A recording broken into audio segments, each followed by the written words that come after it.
Welcome to Washington East to West Sports. This is episode 9. I am Matt Beatty, joined alongside by my brother Sean Beatty and Kevin Eridall as usual. And gentlemen, what a game we had on Sunday for the Seattle Seahawks, and it did not go the Seahawks' way. But let's just jump right into it. They flexed the Seahawks into the Sunday night football game. They took out Tom Brady and the Raiders, and they put the Seahawks in there. And I would say they definitely made the right decision because that was quite an entertaining game. I think it might have overshadowed the World Series in ratings, but I'm not sure. I don't have those numbers. But guys, what a game that was. The Seahawks did not win, but I just want to let's just get some general thoughts first, and then we'll go into the more detailed aspects of what we saw. So, Kevin, I'm going to start with you. What did you think of the Seahawks overall in this game?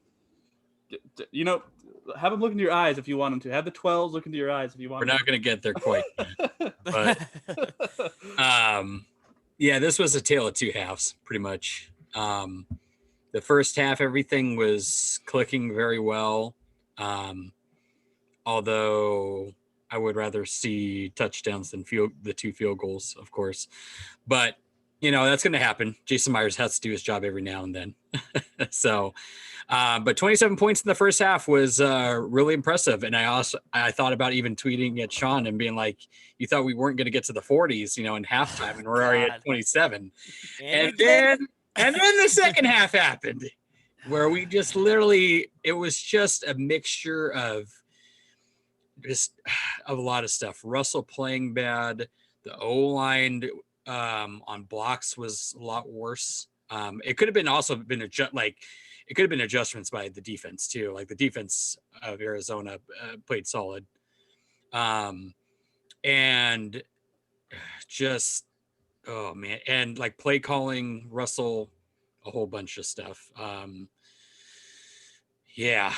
So 7 points in the second half is not really acceptable with two interceptions in the second half and one coming in the first. Honestly, I would say this is probably Russell's worst game since the NFC Championship, where he had 4 picks. If not, it's probably at least like one of his top 3 worst games since then. Just he was off with DK a lot, and it wasn't even like because everybody was like, "Oh, Patrick Peterson was on him" and stuff like that. There were times where DK got open, and we'll kind of get to that later on in the footage.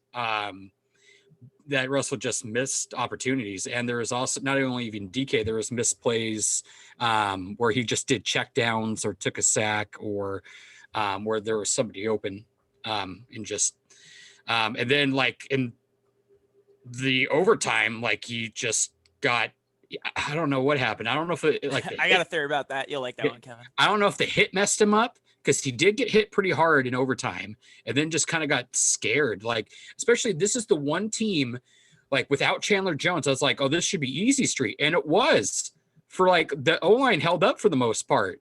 So it's like, you were the least like, do you play better when you're pressured? Like, do we need to have you sack 5 times to drop 40 on people? Like, what do you need, Russell? Because literally they didn't sack you once the entire regulation of the game, I believe. They didn't sack him until OT, I think. Or maybe I don't know if they got him in the last 2 minutes of the fourth, but seriously, I don't get it. The picks were a combination of Russell just making bad choices and a little bit of miscommunication with players, but it mainly relies on Russell. Like, he's the guardian of that ball. He decides what happens to it. And Russ just his picks so far this year have just been super quick. Like, most of his picks have been on him. They're not like defense is like going crazy. Like, even though I'll say Buddha was kind of heads up on the first one, like at the same time, like these are balls that Russell could like fit or just throw away, or like they didn't have to be turnovers, so to speak. Russell could have done better. So overall, I mean, hats off to Arizona. They have a great offense. I mean, honestly, Nuke and Kyler did their thing, and even Larry at times. So hats off to them. And their defense played a lot more stellar than what I expected them to. So I'm trying to take away anything from Arizona. I will say that at minimum, we should have tied this game. Minimum, we should not have lost this game. I honestly, going into the last, like, after we got lucky off the kick, I was like, oh, okay, this is going to either be a Seahawks win or it's going to be a tie. And then we lost it. And I was like, what the hell just happened? Like, that's why I was so raging pissed on Twitter. I'm like, it was literally in our court and we were like, have it. And especially like now and we're going to get to this later too. Like, you have 3 teams in the NFC West with 5 wins or more. Just saying, just 5 these wins. There's no more. Yeah. Wait, I thought or the Rams 6-1, I thought. No, they're 5-2. 5-2. Oh, that's right. They lost. Yes. My bad. I forgot they lost twice. So, but still, you have 3 5-win teams, and then the Niners are at 4 wins. So it's like, we cannot lose these division games. And that, even though we kind of, like, as we mentioned before, I kind of predicted that if we're going to lose, it's going to be the division games, and that's really bad. We're going to kind of hopefully probably get lucky with the crazy wildcard situation that it is. But overall, like I said, we should have won this game. It should have at minimum been a tie, but we lost it due to just very bad, poor decision-making on certain individuals' parts that we'll break down later on. Go ahead. Sean, let me give some stats out here real quick before you get into your thing.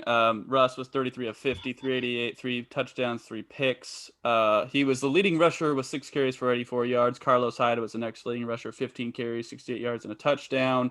Tyler Lockett, I had him on 2 of my big money league fantasy teams. He dropped a 50 burger for me, even in the loss. 15 catches, 200 yards, 3 touchdowns. Tyler's pretty good.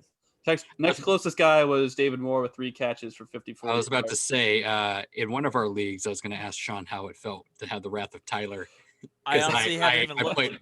So we have like a goof around league that we have for my brother, and I was playing Sean this week with him, and I pretty much only won because I had 2 of the top 3 receivers this week with Tyler and AJ Brown just going like combined. They were like 90 total points. In both my $100 money leagues, I have Tyler. So that was crushed everyone this last week. That was beautiful. 200 yards and 3 touchdowns. Like, if anything that comes out of this game before, and I apologize to Sean because I'm taking his time, it's Tyler. Just, he's a sexy man. I'll let him go into detail, but Tyler's a sexy boy. And then I want to throw out some defensive stuff. KJ Wright had another fumble recovery. Shush. Bobby Wagner had 11 tackles. Ryan Neal had 9 tackles. Quandre Diggs had a pick. And outside of that, I'll go to the Cardinals. Kyler was 34 of 48 for 360, 3 touchdowns and a pick. He was a leading rusher with 67 yards on 14 carries and a touchdown. And then DeAndre Hopkins was doing well, 103 yards on 10 catches with a touchdown. Larry Fitzgerald, I told you to start him, 8 catches, 62 yards. And Christian Kirk, 5 catches, 37 yards, 2 touchdowns. DeAndre Hopkins did lose a fumble, so there was a fumble there. And then Budda Baker was the star on their defensive side, 14 tackles, 1.5 tackles for loss, 1 pass defended, 1 pick. 1 touchdown given up, but that's okay. Yeah.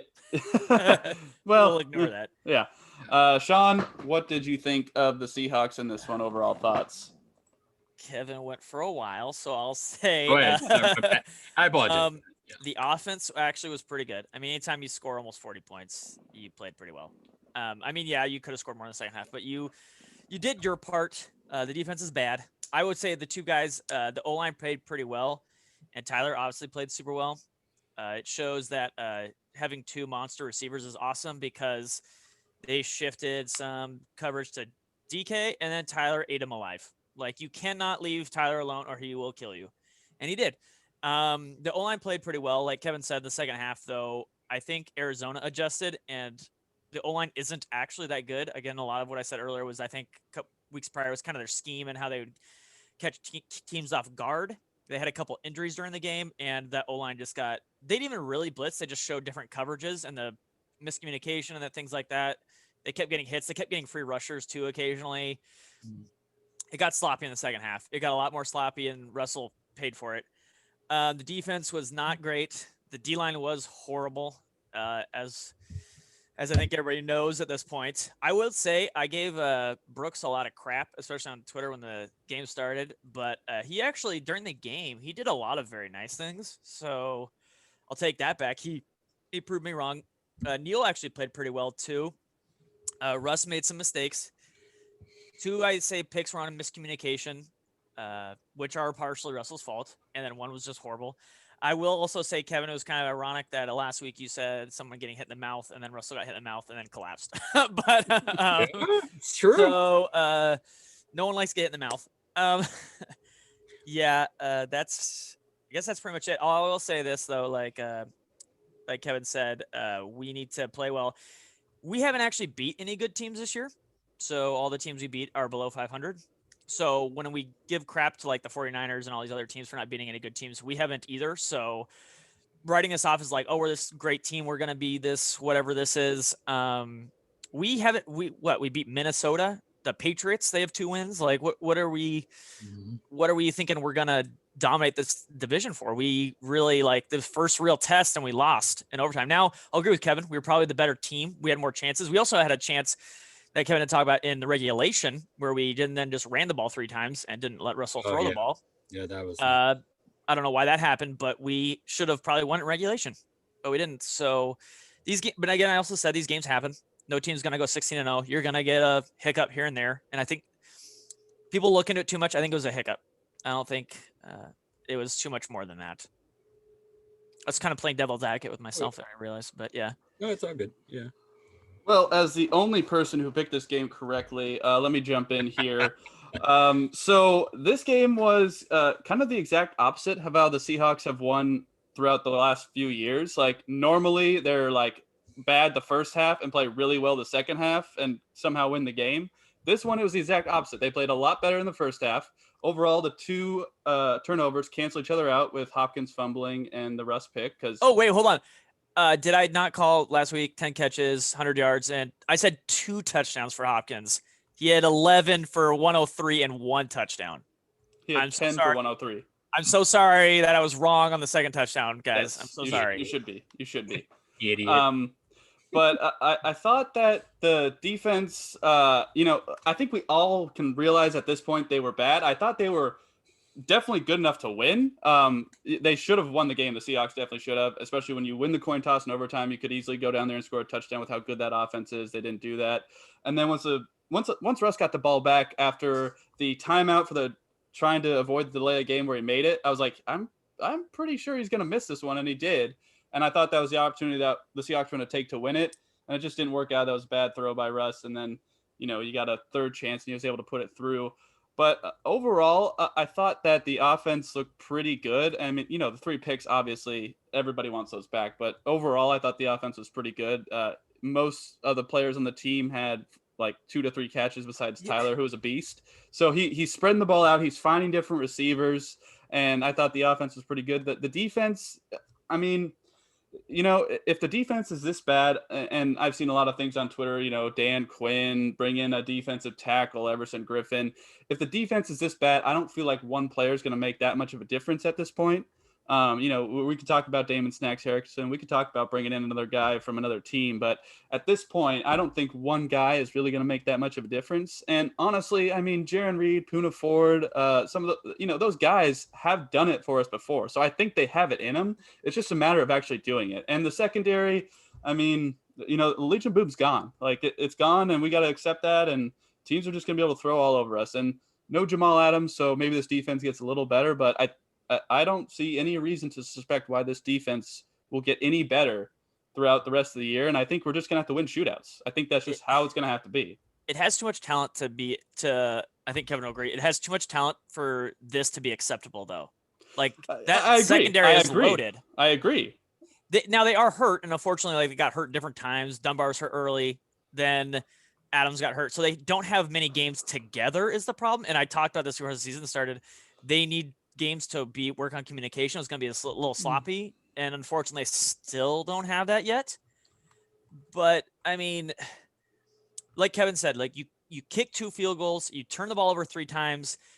That other team's offense, Nuke and those guys are good. You have to score when you have chances. You can't be throwing 2 picks in the end zone. You have to get points, and instead of points, they were giving them the ball. And those guys are really good. Kyler Murray is super good at football, and he made them pay. You gave him enough chances, and he made you pay. And I thought the turning point in the game was when the Cardinals actually punted, and on the sideline, you could see Kyler on the sideline during the broadcast, like yelling at his team. And I thought that was a turning point because Kyler kicked his guys into gear, whereas Russell, I mean, I can't discount Russell's leadership, but at the same time, pedal to the metal. I don't know if that's a coaching thing or a rest thing or what it was, but like keep the pedal on the ground, put them away, and then we can, just cruise to the win. We had a 10-point lead in the fourth quarter. You should win that game. And it's just, it was unfortunate to see them lose that game. We had a 3-point lead with 52 seconds left on their own 20, and they had no timeouts. Yeah.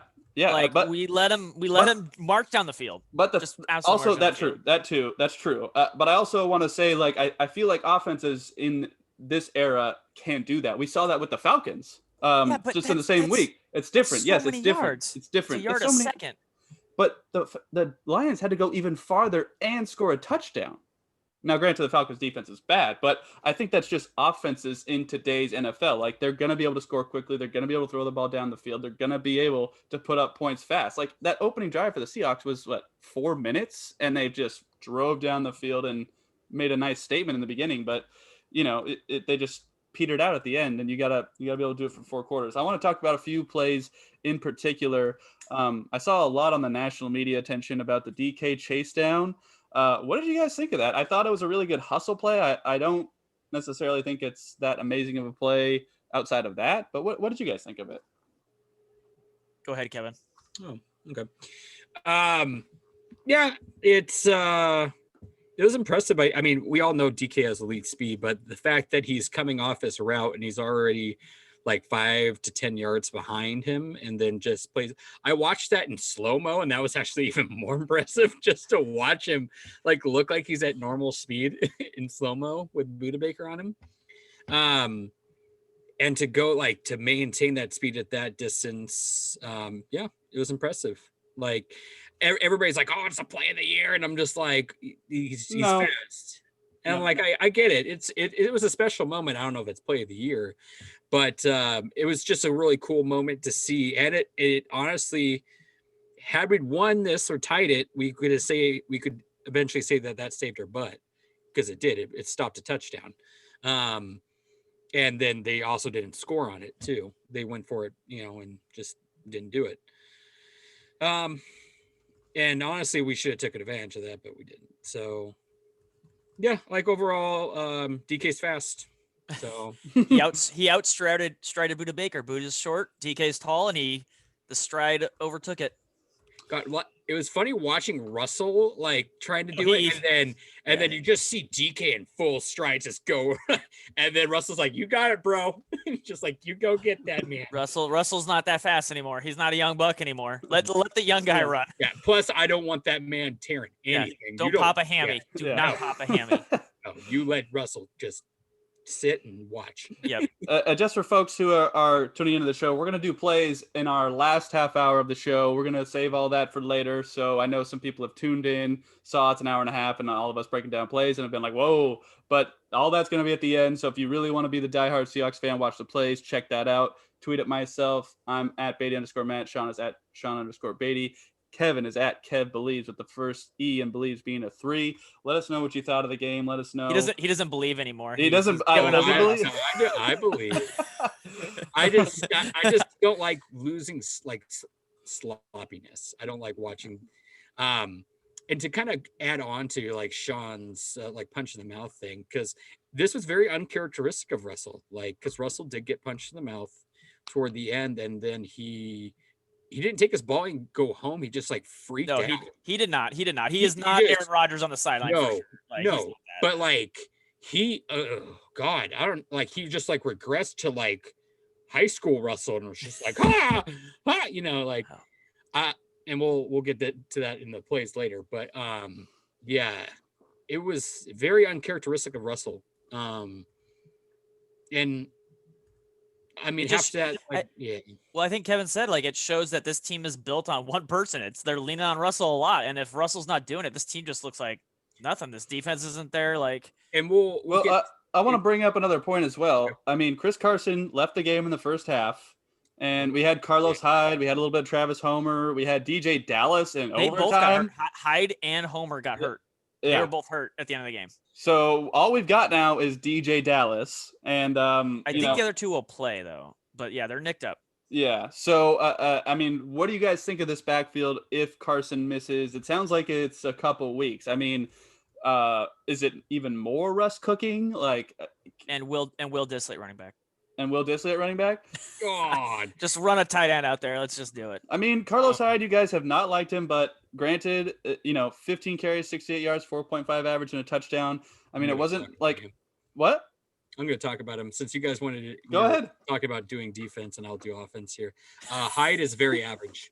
If you go back and watch it, and honestly, so if you divide it, he goes by 4.5 yards carry, but it kind of got inflated a little bit by that run on the sideline where like Dwayne Brown blocked like a champ, and then he just ran in, and literally like Al Michaels just had no idea that he actually made it in.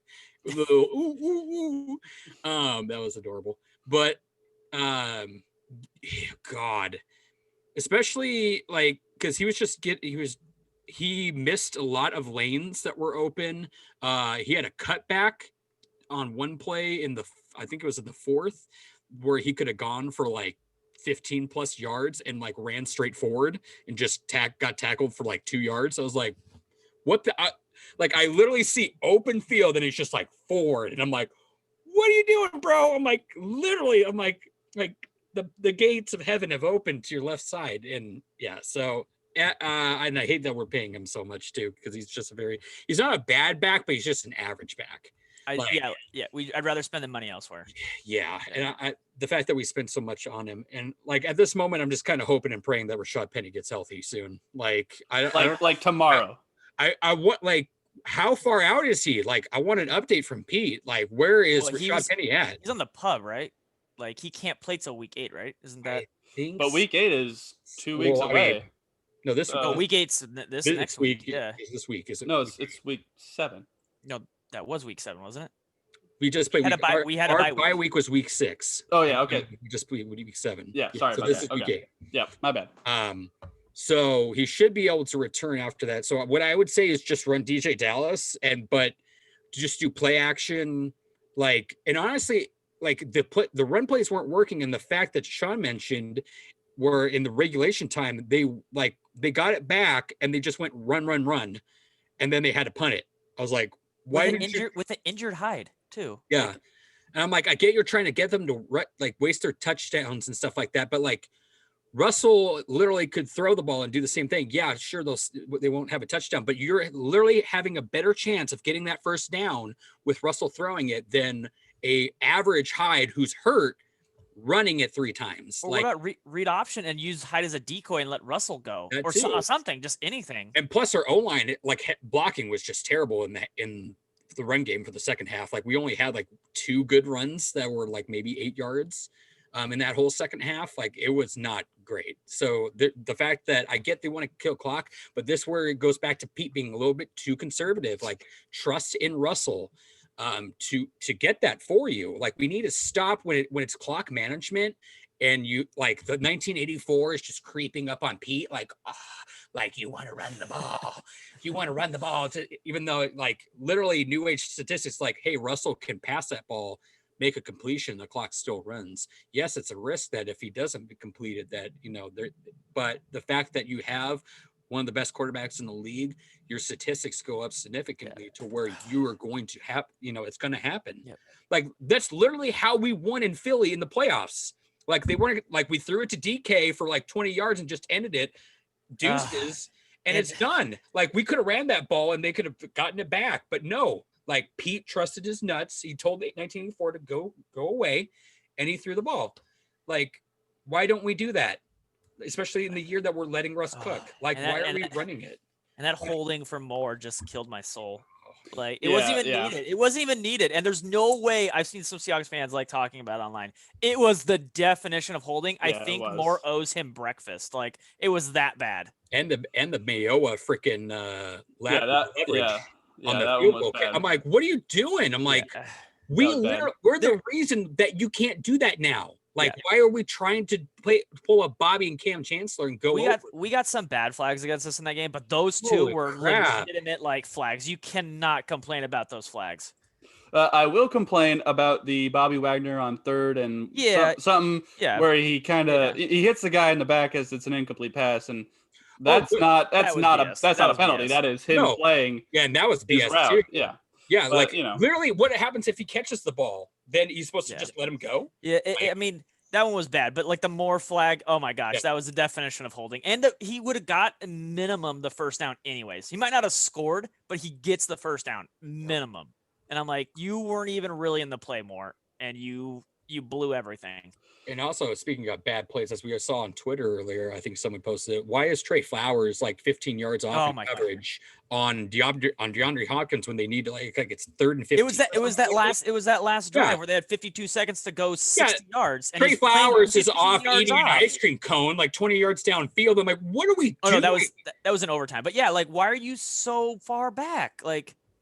Well, I think it's because on that play where Kyler like smiles and throws a touchdown to DeAndre. But they didn't need a touchdown. They needed a field goal. Yards were precious at that time. Yeah. You needed to play up. Give him yards like that. Like if he wants to take the shot deep and risk it, then make him do it. But you're giving him free 15 yards for no challenge at all. Yeah. Like you got to contest that. Now, as Kevin said, Pete Carroll came out and said it's not just on Ken Norton Jr. It's not partially on him too. Pete Carroll admits that's both of them working in conjunction. I don't know who's calling that play and being so far off the field, but like you can't be doing that at that point. I think we both agree there, but you can't be doing that like at that point in the game. That is not okay. And like either Flowers or somebody else needs to be aware of that and either make a gut check or change it or stop calling that play in the first place. Or if you're gonna do that, have Trey push it push him off and have a safety back there to where if you're going to have him 10 yards, have him to where he can bump him and then do it. Like, don't give him like 15 free yards of just nobody the F on him, it was bad. And I also just want to point out, Russ had 6 carries for 84 yards. Kyler had 14 carries for 64 yards and a touchdown. Russ is a great runner. He's not a Kyler runner. Kyler specifically kills you with his speed and his agility, whereas Russ kills you with just smart running. Like when he sees the man defense and just clear out the open, he's gone for 30 yards. Like Russ is such a smart rusher. It's great to see him not take bad hits when he runs the football. And Kyler doesn't do that either, but he usually gets to the sideline. Russ, he just sees the open field, gets down there, slides. It's really nice to see him take advantage of it more, especially since they're letting him cook. Like, he's going to have to do that, I think, a lot more coming up with the lack of a run game we're probably going to have without Carson. Carson. A design run for him and got like 40 yards on the play. Yeah. Yep. Like, I'm okay with that. Like, he didn't take a hit either at the end of the play. Like, he got down. Like, he's smart. He can do it. Yeah, I like the smart running there. Any other things you guys particularly want to point out before we get into the plays later? No. No? Okay. Tyler, again, Brooks. I can't pronounce his name. Mote? Pretty good. I think he took Rush's job, and he's getting a lot more playing time over Ryan Monet too. He's playing pretty well, honestly, in the middle of that defensive line. The problem is like the Puna, him, they're really good run stuffers, but they're not, and you don't need them to be, and you shouldn't ask them to be pass rushers. They're too big to really be pass rushers. That's kind of Reed and the ends jobs. So they're doing their job and stuffing the run is kind of like, okay, if they're getting double teamed, what's Reed and whoever is on the end they're doing? That would be my takeaway. And maybe the pass rush, like Matthew said, like one guy's not going to be the end all be all, but it will at least relieve some double teams, hopefully. And when we get some of these young kids back and playing more, why isn't Robinson playing? Yeah. Like maybe they could take a step because we don't know what they are really yet. Maybe that's the thing. Because these linebackers are playing great. Like all 3 linebackers played really well. So we know they have talent. And some of these tackles are playing pretty well. It's just I feel like we maybe are missing just one piece and some healthy back end guys. Yeah, I think so. Well, I'll kind of go into like a couple of different theories in our questions part later on of what we can do to apply that or to better that. Like, hire Quinn. Yeah, I agree. Yeah. Hire Quinn. God, I love that. Like, I love the tweets of like someone was like, one of these 4 has to go, and it's all pictures of Ken Norton. I'm like, guys, how many times do I have to draw it in crayon? Look into my eyes, 12s. No, K- like it's Quinn got ran out of it.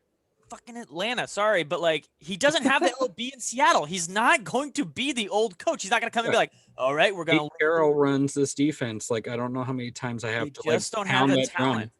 drum. I mean, Ken Norton.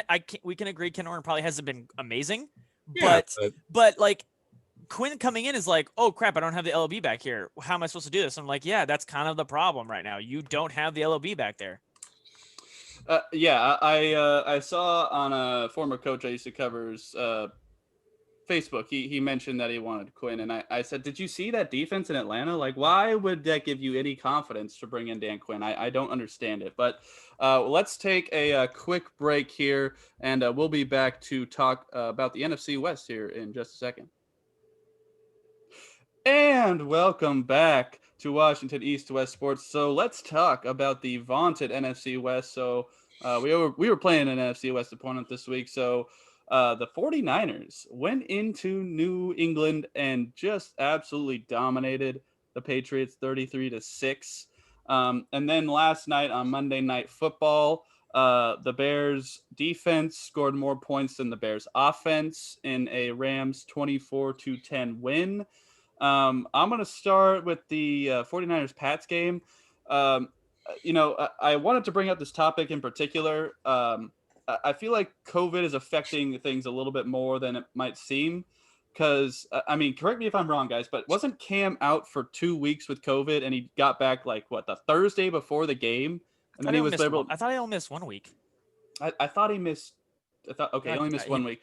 Yeah. Either way, I feel like that has an effect on an offense. Now, granted, 6 points, that's just bad regardless. You're not going to win a game with 6 points. But I feel like that is having an effect on that offense because the offense we saw in Seattle, that is not the same offense that they saw in San Francisco. And, 49ers are so banged up. Now, granted, they still have a pretty good better defense than we are. Yeah, they still have a really good defense. But 6 points is still just what is going on there. And then the Rams, I mean, the defense for Chicago is good, but it's not going to save you when you only score 3 points on offense. Like there's nothing that like we talked about how bad the Bears are at 5-2, and like that they are easily the worst 5-2 team I might have ever seen. Like that is just a bad offense. Like they have talent, they just cannot put it together. Like Nick Foles is they're bad. Yeah, like Nick Foles is a good backup. I hate to say that. He's just a good backup. I just don't know why you pay Nick Foles that money. Like, I don't know what the end. Like, I like. Yeah, he's got a ring, but honestly, in my opinion, I think that's Frank Wright just coasting him, and a lot of luck. A lot of luck that year. And then literally, like Frank Wright gets a head job next year, and then they go back to being poop. I will say that's kind of an instance where coaching did help them a little bit, but they didn't have a big quarterback they're paying either. They had a lot of money in other positions. If you're the Bears, you got to take a quarterback. If you're the Bears, honestly, put Trubisky back in. What do you have to lose? Like, well, you saw how bad they were with him too. Like they didn't got nobody. They were 3-0 with him until that middle of the game where he was bad and they pulled him and Nick Foles came in and came back and won that game against the Falcons. They were 3-0 against bad teams. Like it's not like he did anything special. Well, at this point, I feel it's like a goalie change in hockey. Like, do something. The Detroit Lions game he won because Swift dropped the ball. They beat the Giants and the Falcons. Like, cool beans. You beat the Falcons by 4 and the Giants by 4. Like, you didn't blow out anybody. With Chicago, your choice as a quarterback are between a douchebag and a turd sandwich. Yeah.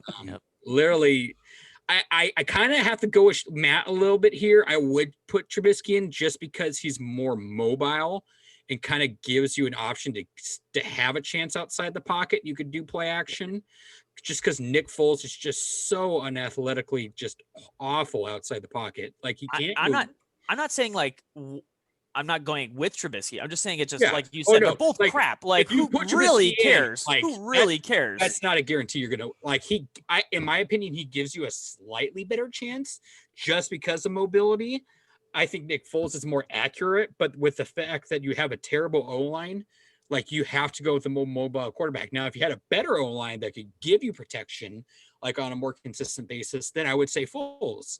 But the fact that your O-line is just, you're still putting it together, I would put the more mobile quarterback in, or just go get some kid off the street for cheap and just see what you can do. I don't know. Like, just pick up some random kid working at Arby's. Oh, and I would also like to Colin say, Kaepernick's a free agent. running the football, Aaron Donald a lot is not going to win you a football game either. Like that's a like just a bad idea, and especially if Jermaine Ifedi's on him, that's even a worse idea. Like I don't understand why you're doing that. I saw people were like, Ifedi getting blown up. I'm like, that's Aaron Donald. That was a Bears problem. Who on the team was like, you know what? It's a good idea. Jermaine Ifedi solo blocking Aaron Donald. That seems like a Bears problem. Yeah, that does seem like a Bears problem. And the 49ers, I mean, you know, they're banged up, but I mean, it's still look good. It's hard to see them not playing well and at least being in the mix in the division at the very least. I will get in this later, but according to DOVA, they are actually better than us. So I'm just going to throw that out there. Yeah, I mean, Kevin, what do you think of the 49ers? Did you see any of that game? Yeah, the corner that they got back, that they drafted in the first. Yeah, he's legit. Oh no, they didn't draft him, but yeah. Who did they? Oh, Mosley? No, the one that's been like Mosley. hurt for like 2 years. Mosley, and then he finally came back. Yeah, Emmanuel Mosley. He's solid. Like, he can play. Like, and he's kind of shorted up that secondary a little bit, especially with the absence of Sherman and stuff like that. So they still have pretty decent pass rush even without Nick Bosa, which is kind of a scary thought. Oh no, you're right. It's Verrett. Sorry, Kevin. Sorry. Yeah, it's Verrett. Yeah, you're That's right. what I thought. Yep. And even without Quan Alexander, I think that's kind of their weakness is the linebacking core without Quan Alexander back there. But the front four and the back four are pretty solid still.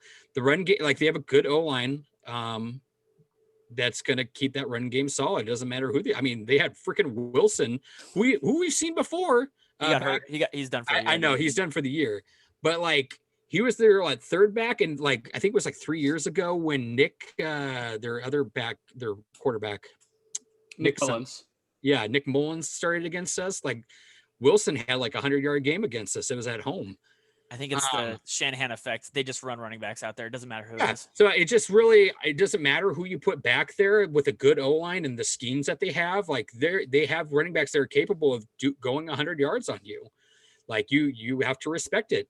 Just because that now, if that O-line gets hurt, that's a different story. But if that O-line stays healthy, you have to respect it. Yeah. Their weapons are getting healthier. Like, Ayuk had over 100 yards this game.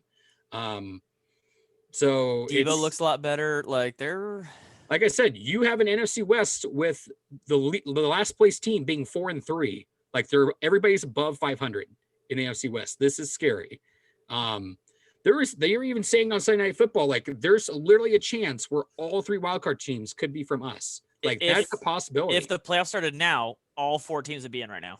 Yeah, that's the 49ers would be the 8th seed. Yeah, that's nuts.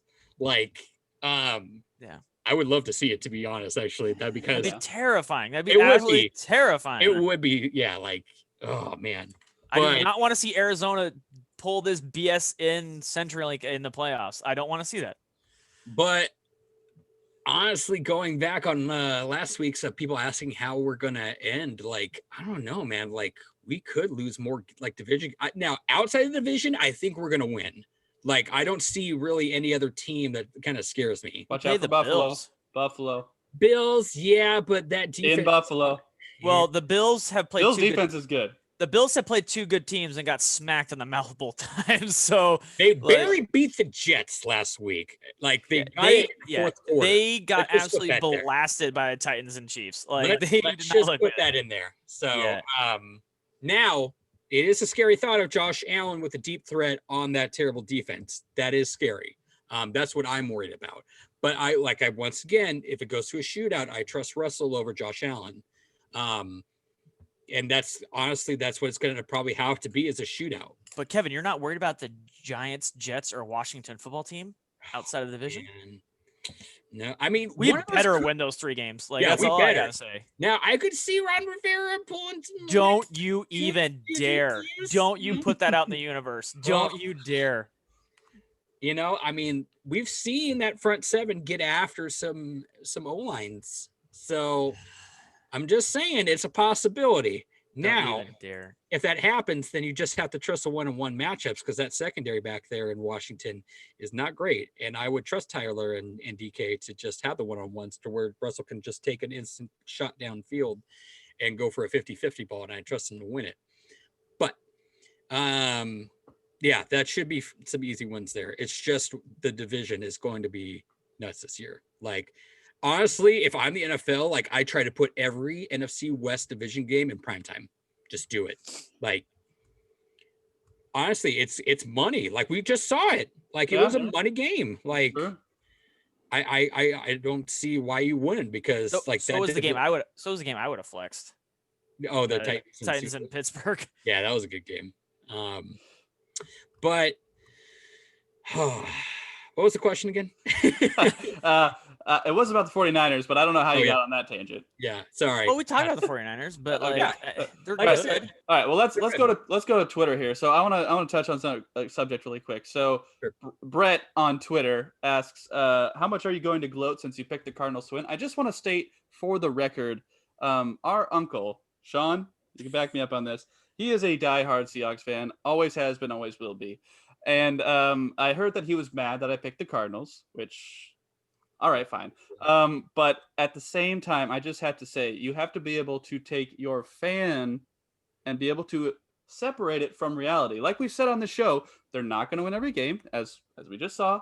You have to understand they are going to lose some games. So me rooting for the Seahawks does not affect me picking how they're going to do in that game. I just have to throw that out there. You have to be able to take your fan out of it and in order to look at it from an objective perspective. But anyway, let's get into his actual question.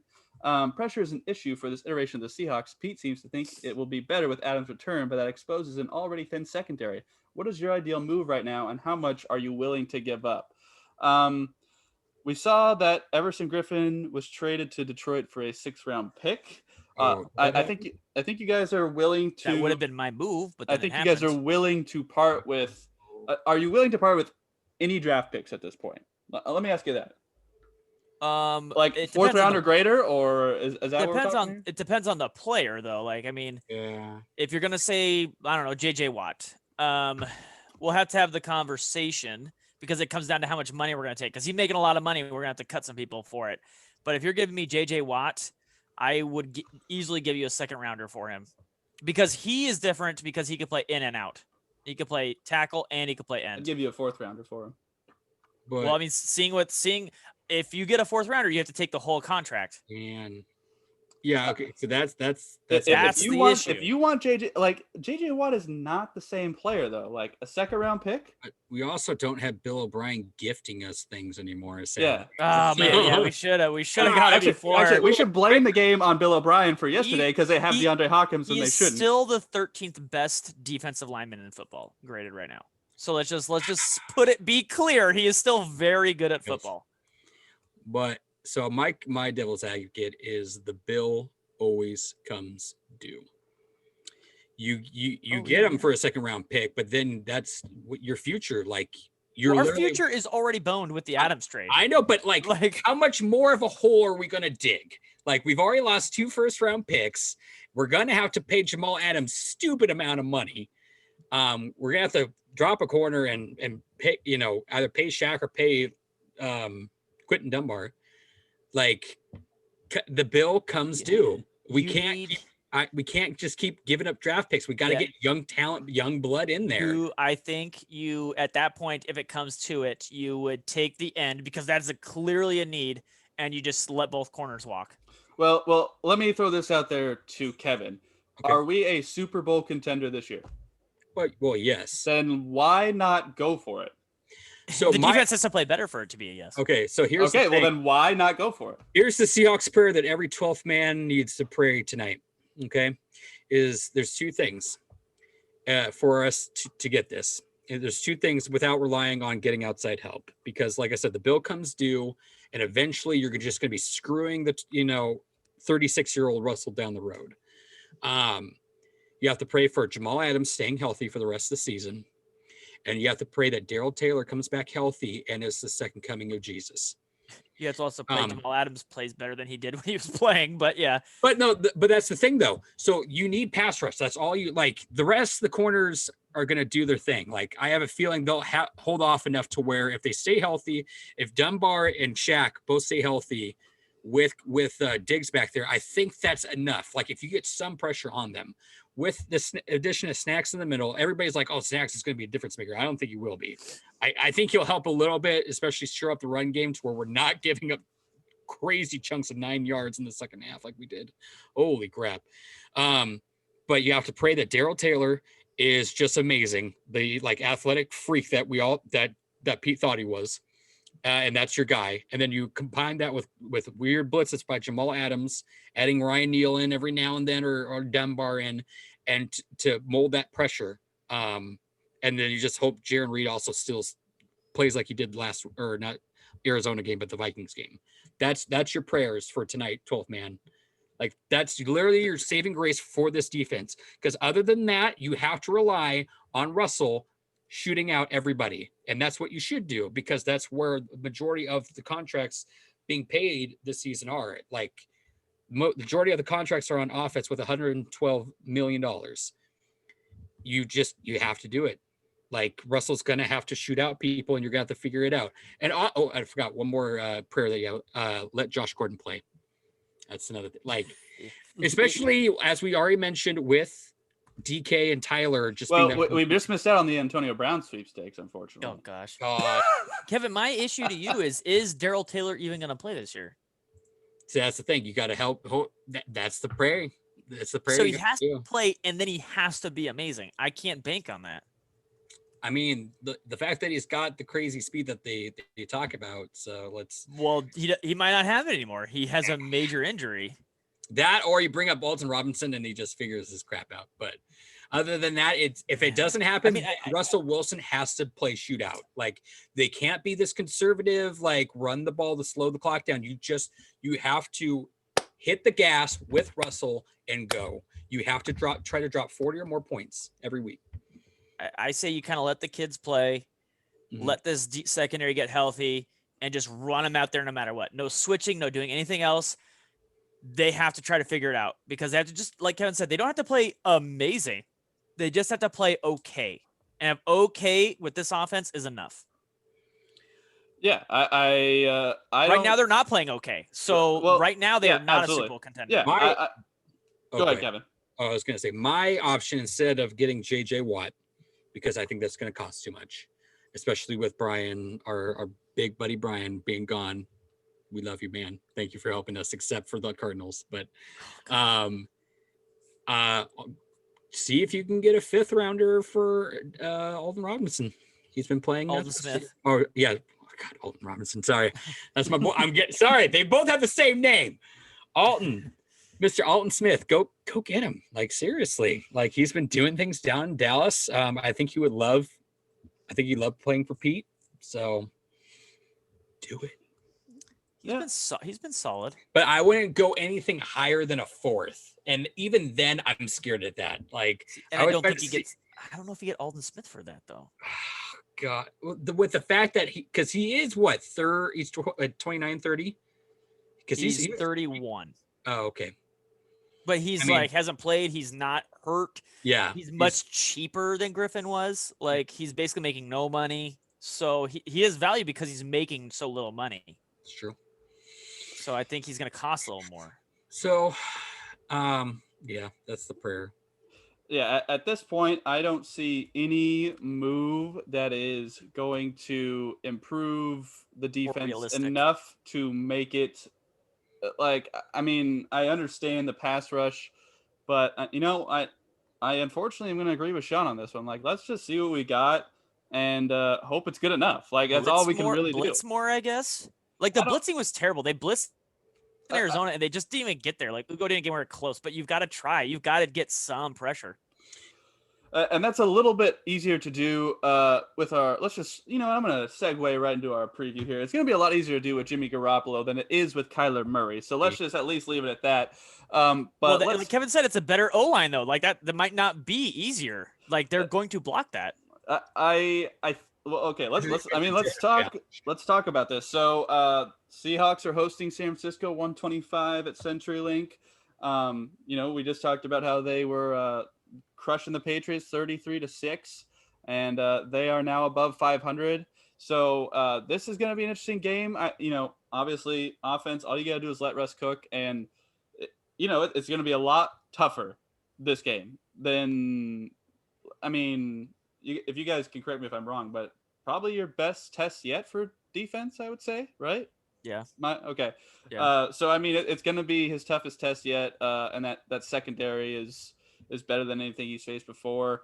But again, they will try and contain him, which I think contain for Russ is under 30, which would be an accomplishment for most teams this year.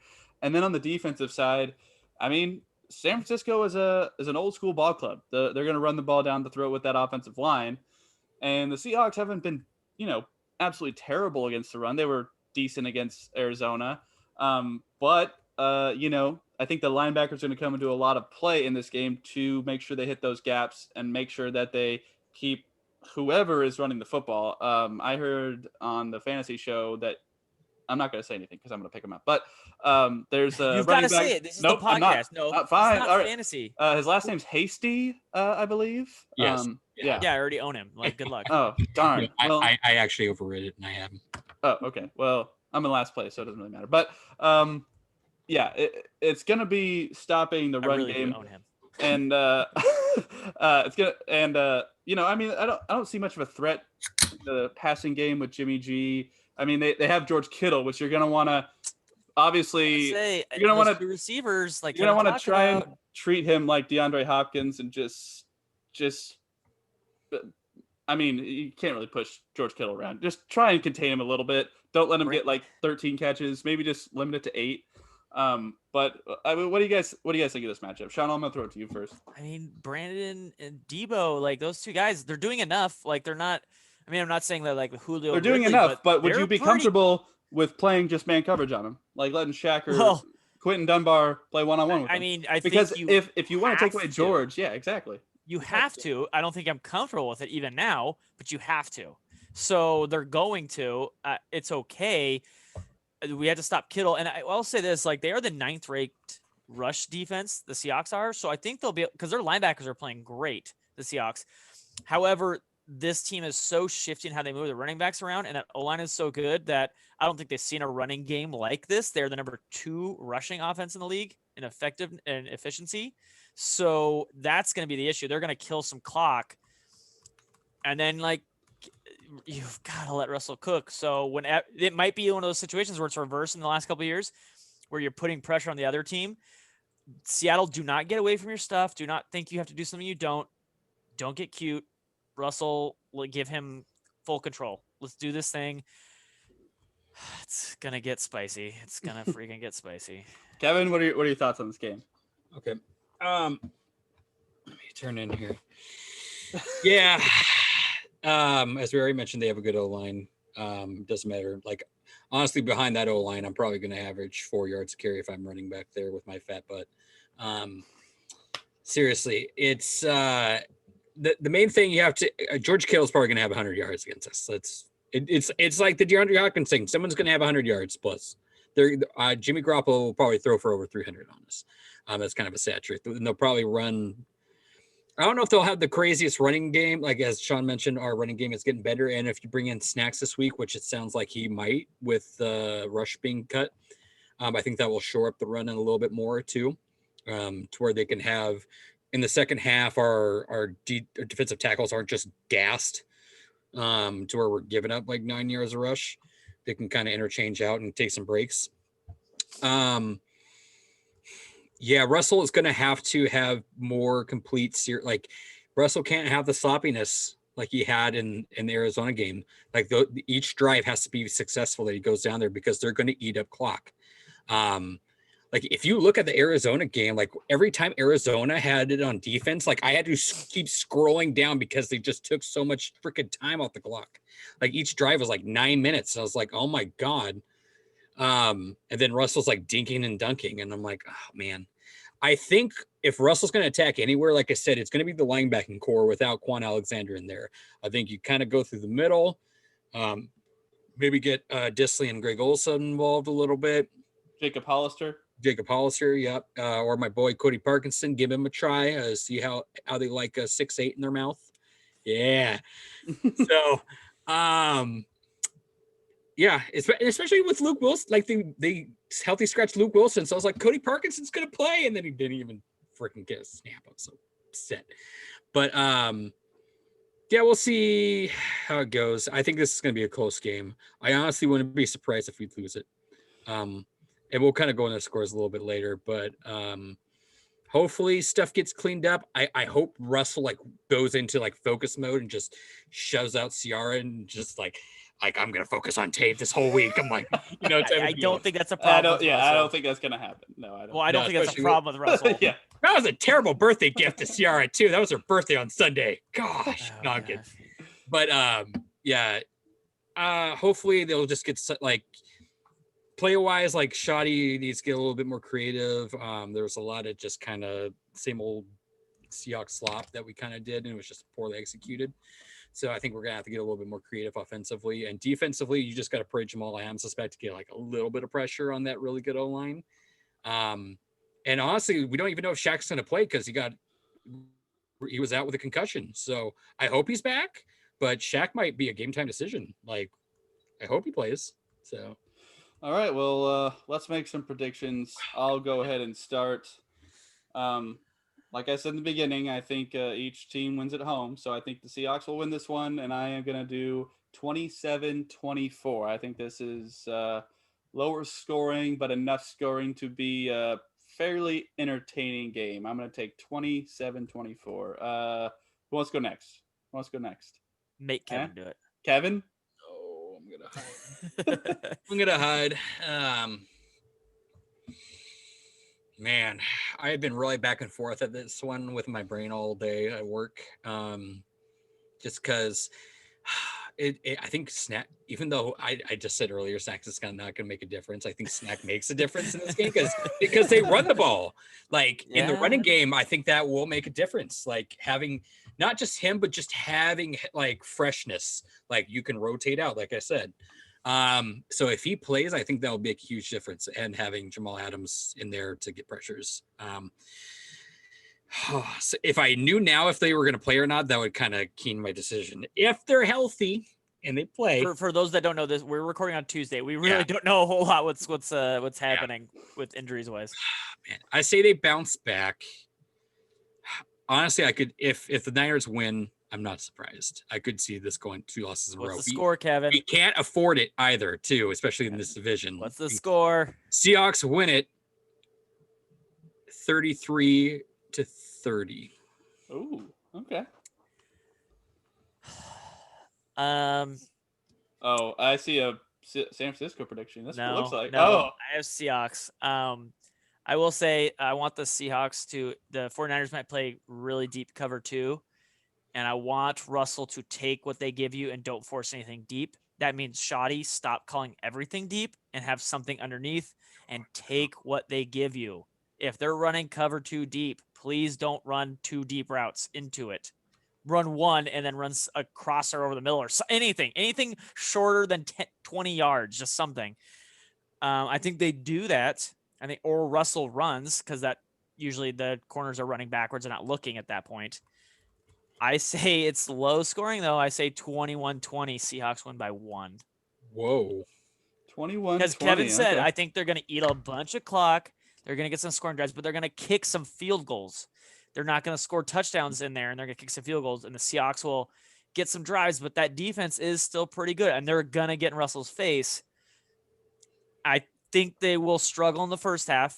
San Francisco will be leading, and then we will score a couple touchdowns or things like that and take the lead in the second half because we will adjust to this thing that we can't adjust to forever. We waste the whole half. The main thing that I want to kind of point out, because everybody's like this secondary.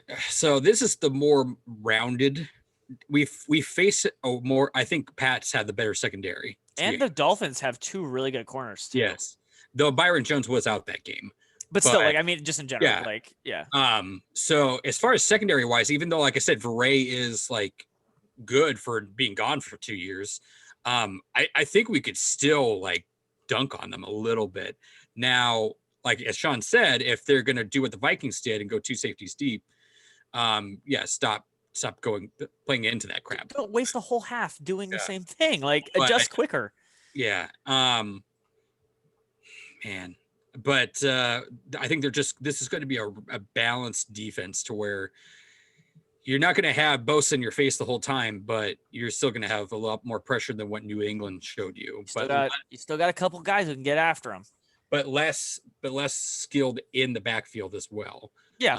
So yeah, you're gonna have to. Been very good, but yeah, they need to study tape and figure out what they want to go after. My opinion, like I said, I think they have to go after the linebackers. Like without Quan Alexander in there, I think that's their weakness, and just get those intermediate slants with tight ends and stuff, or like have DK do his beautiful slants, those 14-yard slants down through the middle. They are 13th in passing DVOA and 6th in rushing. So you beat this team throwing the ball.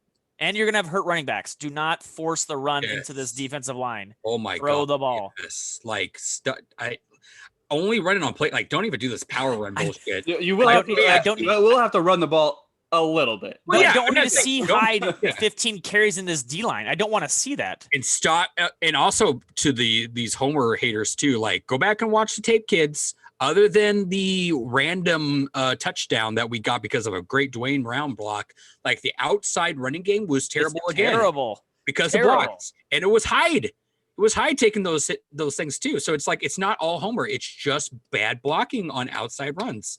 And with the fact, and Carson is made for those power runs. And also I could say Rashad too. But without those two in there, stop doing it. Just do play action. Give it to them a couple times on play action just to keep them on their toes. But honestly, this needs to be Russell doing his thing and just keep the foot on the freaking pedal. Just like, I don't care. Like if you get into a situation where you get a turnover and then you're up by like 2 touchdowns, I don't care. Drive it down on them again. Like they will come back. As we saw, we had a 10-point lead this whole game and they came back and won it on us, even though we should have won or tied. But like, you got to put the pedal to the metal every single time. So that's my thing. All right. Well, tell us your predictions for San Francisco, Seattle. Tweet at us. I love it, Kevin. Sean is at Sean_Beatty, and Kevin is at Kev Believes with the first E and Believes being a 3. Let us know your thoughts. Who do you think the Seahawks should pick up to maybe round out that team? I'm just going to throw some names out there that are available. Marshawn Lynch, Earl Thomas. Stop. But so that's what we have a weakness of is lack of safeties with this team. Like, we have like 1 billion. We can't even play them all. Get Earl and put him at defensive end. Yeah, can Marshawn Lynch rush the passer? What are we doing? That's our weakness, that we just go back to old players that we've had before. Like we literally did it with Kendricks this past week. We picked up Kendricks again. It's like, why? Go get a better skilled linebacker, even though our linebackers are fine. We have 5. Like Burke's not healthy. Why did we go get a linebacker when we have BBK and Barton still? It makes no sense. You could have literally got a defensive end or a tackle off the market somewhere. But no, we got to go get a linebacker? What? All right, guys. Let's jump into some film here. I'm sorry I'm going to start off terribly. This is the final pick for Russ in overtime. Oh, God. Thank you. So we just got to get it out of the way at the very least. So can you show the other angle? Yeah, I'll let this angle play out at least. Oh, okay. Are you going to let it play or what are you doing? Oh, okay. Yeah, I'm letting it play. Hey, look at who made that interception, Kevin. Sorry, my thing. Replay it back. Sorry, but you saw who made that interception, right? Which one are we on? I don't even know which one we're on. This is the Russell overtime pick. Oh, I didn't see who picked it. But Simmons. Oh, was it? Oh. It is. Yeah, but go back to the beginning. Not this view. Go to the sideline view. Oh, okay. And put it in slow. Okay, so Russell literally takes 1 step back and literally throws it. So Russell, why do you think that all your receivers are running 4-second 40s? He thinks that these guys are all coming. He is so scared. He thinks the defenders are coming. Okay, but now if you're thinking that too, let's go to pre-snap. Let's look at DK at the top there. Look, they're pulling a Trey Flowers here, not to the degree, but the corner is off by 10 yards on DK at the top. Well, So there's if no one you're- on Tyler either. and that too. That's why he throws Right. it to Tyler. Well, what does he signal here? Because I think this is you'll see it here in a second. What is he signaling here? This might be the miscommunication right here. I'm not sure what he's pointing out, but I think this might be the miscommunication. So we'll let it roll a little bit. And so right at where Tyler was, it's Yeah, hard if to. the other angle shows it. Tyler comes in, Russell throws it as if Tyler's running in a straight line still. Yes, and DK is standing over here. DK's wide the fuck open. But the problem with that is though, like if I'm got those two options, I'm taking Tyler because he's closer. The further I throw it out, the more things can happen. But there's more. If The thing is, if you're Russell and you know that the fact that they can drop back in it, you're going to have more congestion on he Tyler. did, on that he play. didn't think they were. Oh, what happened? Are you guys also on this? No. I was, but I backed out to it. Okay. Oh gosh, Kevin. That's why I would, like I said, replay because. Gotcha. Okay. It to you. Okay. Oh, now we got to find the play, Kevin. It's at the very end. This is how this podcast looks. Super professional. You dick. Professionalism to the degree, like max. Yeah. Okay, but yes. Let this DK, this play out one more time. He It's literally, hard as to he watch, checks, but- he looks at DK like, why? That's me, at least. I take DK all day right there. Like, I do want to say, like, this great, fake by Arizona with these three guys, showing they're bringing the house, and I think that's why he threw it so quickly. But he got scared. Yeah, he did get scared, and Sure. I mean, I think he's trying to make the smart play here because if all of those guys come, Yeah, then that's a great play. That's open. And again, like, see, Russell throws it here. Tyler is cutting in. They were not communicating. If Tyler keeps running, it's a different play.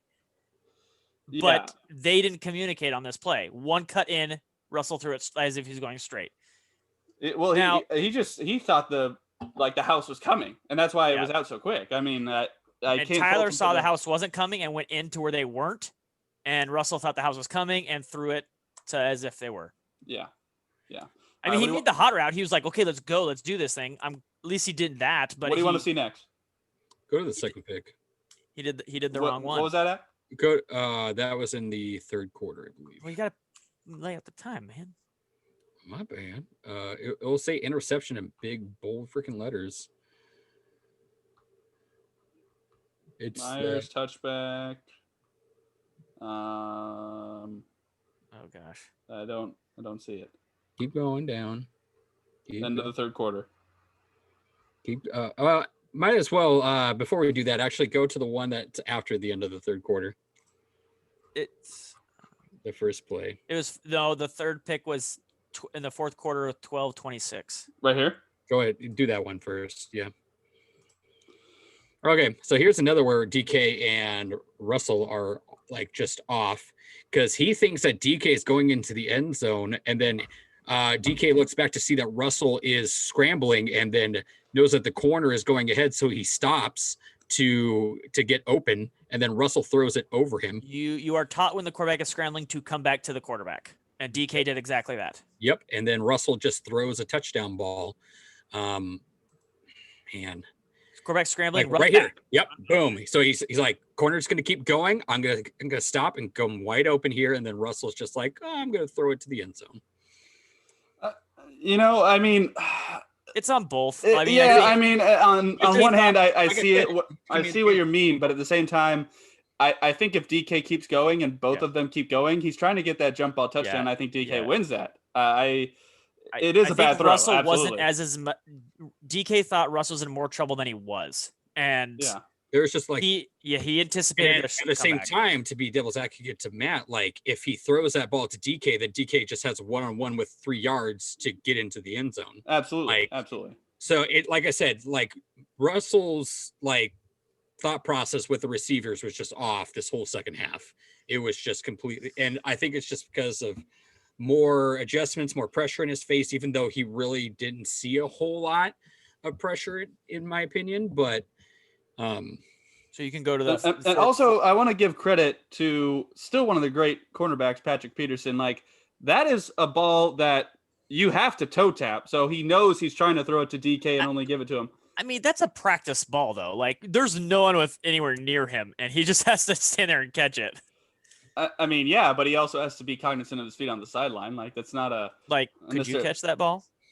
I mean, I can catch every ball thrown at me, but that's not. Yeah, but that's like legitimately, story. could you catch that football? I mean, yeah, absolutely. Well, I mean, Patrick Peterson is what 6'3", so I might have to jump a little bit. Yeah. A ball's thrown right at you where you don't have to jump. Could you get your both feet in? Yeah, I think so. Like, you're coordinated enough to do that play.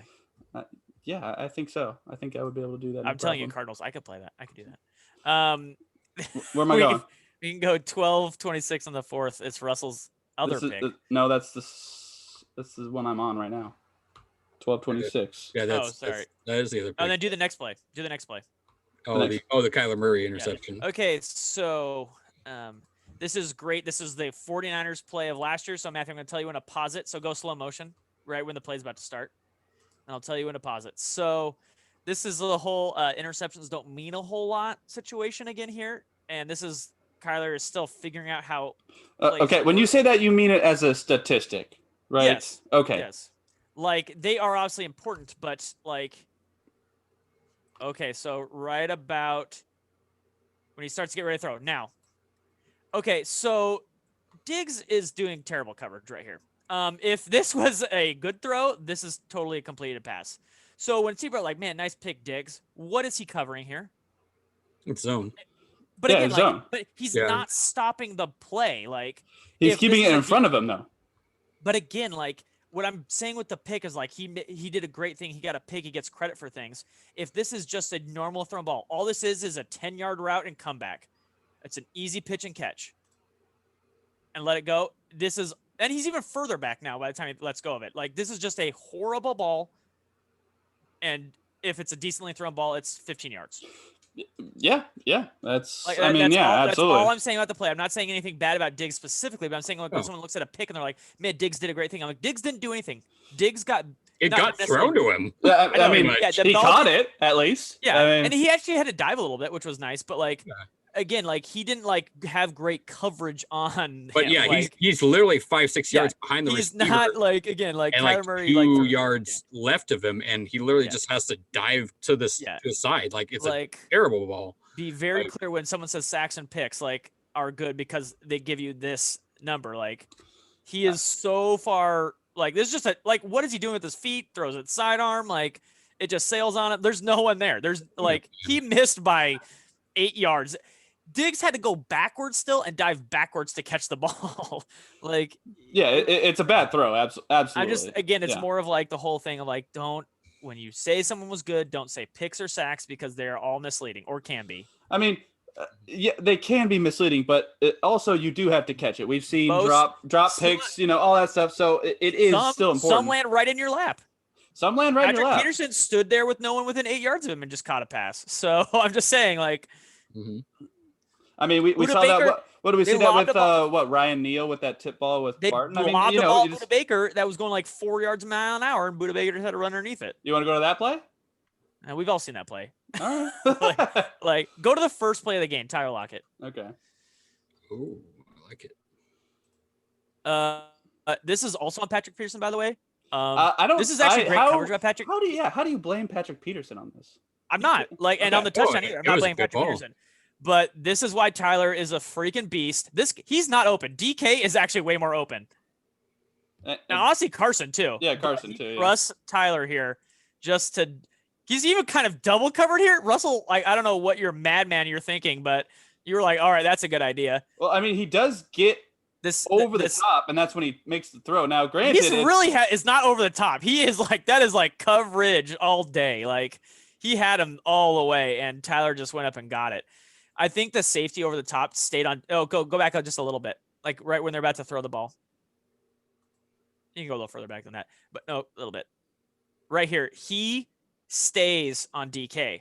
Like, he's not going with Tyler. And that's the thing we're talking about last week when Tyler was getting double covered and DK. They prioritized DK this game. Yes, Kevin, you're all right. They did like sometimes like leave him single coverage, but they were showing more. We're stopping DK. And then Tyler ate this week, which is what we need to do. And also, everyone is not getting doubled I mean, Patrick Peterson one-on-one with Tyler. Like, I mean, if you're Cliff Kingsbury, I feel like you live with that, honestly. Like that's You good coverage. live with that, and then Tyler dropped 200 on you. like you. Yeah, I mean Tyler dropped 200, but you This still won the game. This is so. not 2015. Tyler will win that. I'll take that all day as a Seahawks player. And Russell did, and Russell ate all day. To be honest, and like I said, they won this game because Russell got scared. Like we should have won this or tied it. Like at worst, we should have tied it after the fake or the field goal. And people say like it's a crazy catch, but Tyler does that all day. I mean, you want to go to that other crazy catch? Should we watch it again? Yeah. God, the touchdown catch. Yeah, was that 51 seconds left in the second? Okay. Well, I was not talking about that one. Toes, or either because Patrick. That's also the next one is on Patrick Peterson as well. This one? Yes. Oh, the bucket that he just put. So I'll say this one. So when someone says Budda Baker had a great game, watch Budda Baker on this play. Because Budda is also on him. So he does this on Budda and Patrick Peterson. They were what I said with double coverage, they were like, okay, so they're both right here. They're both like, we are stopping Tyler. And Budda does the great thing that all safeties do is just stop covering him. Like, right, the ball's in the air. The ball is in the air. He does not know the ball's in the air, though. He really has no idea. And Patrick Peterson does and comes and tries to make the play. That's a bad safety play. That is your job as the safety. That is your job as the safety to know that ball's in the air. At the same time, I will give him a you are the safety net. Russell throws a different ball than most people, as they were mentioning, because Russell throws the mountaintop, like the high end bucket. Your job as a safety is to be aware of the ball. That's true. Patrick Peterson standing next to him knew where it was. Like Patrick Peterson played a better safety on that play than Budda Baker also, did. Patrick Peterson is running with Tyler the whole way. He's not going to stop. And Budda does, and I honestly think a beautiful ass ball by Russell. that is a lovely ball, and you are right, but it does look like Tyler kind of brushes him off, and then Budda doesn't just loses it. I don't know. Why is he? And again, what is he doing though? Again, though, Patrick Peterson is there. It's a great ball. He has great defense. I'm just saying, like Budda just muffed the whole play. Like, why does he suddenly stop when the other two guys keep running? Like, he's just like, he knows the ball's near him somewhere, and he's just like, I'm just going to stop. Yeah, I agree. It's looks bad, but I mean, if Patrick Peterson's there making the coverage, you got to assume he's going to make that play. Like, I don't think Budda made a good play there, but at the same time, why just stop running? You're like, oh, Patrick's got it. No, you've got to keep going. Like 2 is better than 1. Okay, and I want to you're say not taught to just give up on a play. I want to say what is the score at this point? Oh, this is in 4th, right? Yeah. So I mean, this was right before the play starts. Yeah, this was in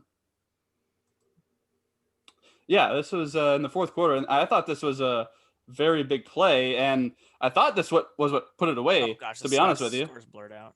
It's 27. 27. It's made it a 10-point game. Yeah. This made it a 10-point game. And I thought this was it right here once they made this play. Love the Seahawks. I will say, I think on this game, I didn't have a big problem with the Seahawks play calling offensive wise too much. I mean, yeah, the last drive was a little conservative, but they went for it when they should have kind of. Only one, like they kicked a field goal and it was 4th and 10. Yeah, you got to kick a field goal. The other one was 4th and 6. Like they weren't like, gimme like 4th and 1s or something like that. They went for it when they should for the most part. They're getting better at doing that. And I know I've been like super like negative on Russell for most of this, but I also want to say like I love Russell to death. And this is one thing that like just makes him so why he's elite. He almost had it with Disley too, but it went through Disley's freaking hands. Like his ability to put the ball to it. Like he literally puts it to where only Tyler can get it and knows that Tyler has twinkle toes of magic. I'm also just trying to look at this play and see if anyone else is actually open, because it seems like a very difficult throw to make, but I don't really see anybody else. I mean, you maybe can make a case for DK coming across the other way. I would try the first. Yeah, the other camera angle is probably better. Yeah, let's go to the other camera angle. That's for sure. But it's hard to tell if anyone else is open because he waits for I mean, 4 DK has a seconds for it to kind of because Tyler just comes across and goes over. Like that's all he does, and it's hard to tell if that was the right move. I mean, you got Greg Olsen coming out here. There's only 3 wide receivers. So you got Olsen, and then you got Patrick Peterson on DK with these 2 guys. The only problem is, because DK kind of gets covered up by Tyler's guys, so you kind of just got to pick one. And I think they were going after Patrick Drake Kirkpatrick. Yeah, all game. So I think he was just looking at whoever 20 was covering, and he's like, okay, Tyler, I trust Tyler to beat that guy. Beautiful feet. God.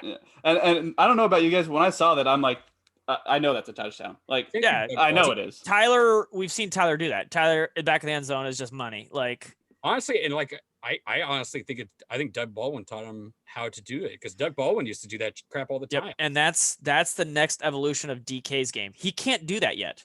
These 2 plays that Tyler did, he can't do that yet. But if he can, then you could put him in the Megatron conversation, Kevin. But not right now. No. All right, we got what's my timer at here? We got time for a couple more, maybe. Okay, so do the second quarter 7:36. Well, hold on, Kevin. Are there any plays you want to see? Oh my gosh. That was what Kevin wrote down. Okay. What quarter? That was one of them, but which one?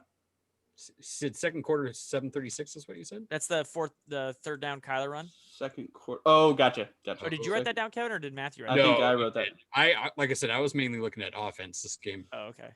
Second quarter 7:34. Yeah, right there. Yep. This one? Kyler left end. Yep. Now this. So again, is this the play? I gave Brooks a lot. No, I don't think this is the play. Yeah, this is it. This is what I'm talking about. Oh, so okay. I gave Brooks a lot of crap. So I did want to talk about this play only because of the pursuit and the gap integrity of the linebackers here to not let the Cardinals set the edge and allow Kyler to get outside. This is exactly the Cam Newton play. Neal sets now you expanded it. Neal sets the edge and Brooks chases him all the way down to the sideline. That was great speed. Neal did the best job, set the edge, and Brooks finished it. Like, it was great. It was this was impressive. Yeah. This is when I was like, oh my gosh, Brooks. Or So I mean, all you see is them coming down, ball pursuit, really good here. Brooks is just like by himself here, so that's good to start. If Neal does not set the edge, Brooks has to chase down Kyler Murray, which he's not going to do. Brooks has to set the edge right here because he's got 2 blockers and 2 guys. This guy's coming here. This guy's coming here, and Brooks has to come across. And has to chase him all the way. So Neal has to stop Kyler from going full speed. And then let's let it play out here. So he just makes an absolute pursuit of the ball here. Just makes a beeline, straight line, no curve, and he gets down. there. That's slowing down right there. Yep. Brooks allows Brooks to get there, and that was a great play by both those guys. And that was right after the Buddha pick. This is the DK tackle. This is like the 3rd down and forced 4th down. Like that was huge because that was all momentum. That was everything. Momentum's not real. That was all momentum. And it's actually a scientific principle, but that's okay. That's a different momentum. It's still momentum. No, that you are. Yeah, that's not true. Oh, you're gonna throw stats at me, but I can't throw science at you. Get out of here. Emotional momentum and actual physical physics are very different. No, that's not debatable. You can't just. You try to come at me with science, and I came up with you real science. I don't know. I mean, the Seahawks had a 10-point lead, and then the momentum of the Cardinals kind of carried them to overtime and victory, right? No, the momentum never switches. I mean, they have it. It's just the momentum switched once Benson Mayowa tried to jump over the. Oh, okay. No, I don't think that's how it works. I think. Okay, Kevin, what do you want to see? Go to the first play of the 4th quarter. It should be like 15. Yeah, this one right here. Yeah, this is where like Russell does a sachet, like cha-cha in the pocket, like looking forever. I think this is the one. Keep going here. This is just like Russell not being like, I don't know. Couple corner blitzes. This is where everything kind of, and it's kind of hard to see because I have our cameras there, but he's kind of like rocking back and forth in the pocket, just waiting for everything. He has forever to go. Literally can. Well, okay. I mean, where are you throwing it here? Yeah, he didn't have a lot of options. I mean, Swain is down here kind of open, but you have to throw it across the field, and Peterson's right here. And there's this guy too. This guy can get there by that time. Maybe if DK goes this way, there's something. But you have that, and also throwing it out here coming, but you're never making that. The pocket still continues, and like keep playing it forward. Okay. Okay. Russell comes up. See, now he's still there. Dodges. Can set. So if he can set, like, is he getting tackled here? No. He's going back forward. Okay. And I mean, at this point, he's just trying to survive. Yeah. What I'm mainly saying is at that point, if you don't have anything, just throw the fucking ball out or go. Just literally do it. Hold on. Here's gonna be the better view is gonna be this next view right here. He did get face mask like hardcore at the end of that play, but yeah. Yeah. So I mean, here like you bring in 6. And it's picked up decently well. Like again, look at who's blocking. Homer is blocking. Great. And he's moving. He's trying to create something. He slips out of a tackle. Just kind of runs out of room and runs out of time here. Like it's just. Come on, at this point, like just throw that ball out. Yeah, but I mean, it's that's what Russ does on it. I think the biggest occasion was that Vikings game where he finds Doug Baldwin. Like that one was crazy, but I expect that from Russ. He's still in the pocket, so he can't just like throw it out of bounds. Yeah, that's true. Sean, can you tell me where my Kyler run was? I think it was scramble for first down. Yeah, I think 6 minutes in the first. Okay, 6 minutes in the first. Yeah, here we go. This play, I mean. Like I said, Russell's got the intelligence, but Kyler just has the speed. Like this play, it's I think this is the one where he's supposed to be basically dead to rights here. So you've got the blitz coming. It gets there. It does get there, and like you kind of see the pocket collapse on him, and Kyler slips out of this, gets around both guys, and then looks at the middle of the field, sees that covered. So open to the middle of the field. I'm going to go behind this blocker, get to the edge, and then I'm going to whoop, as Chris Berman would do, and then just, scramble for a first down. Why are you doing Collier like that? Like, come on, man. Like that, that is like just nothing you can do about that if you're a defensive lineman. And the pass rush gets there. Like Bobby comes. Or was it Reed? Almost gets him. And then it was Reed. Just juked. Well, come on, it's a defensive tackle, man. Like, I mean, this is mean. True, but at least like just dive at him, something.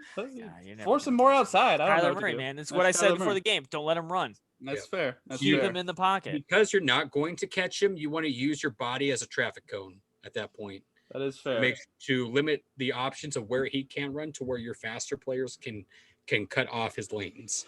But I think, Sean, you talked about this. You knew he was going to run, but just keep it. You talked about the accuracy of Kyler. And, based on what we saw in the game, that one pass where Diggs picked it off, like that was bad. Do you think he was like, for the most part, he was pretty good. He missed another play on Hopkins. Hopkins had a guy beat, and he just straight up missed it.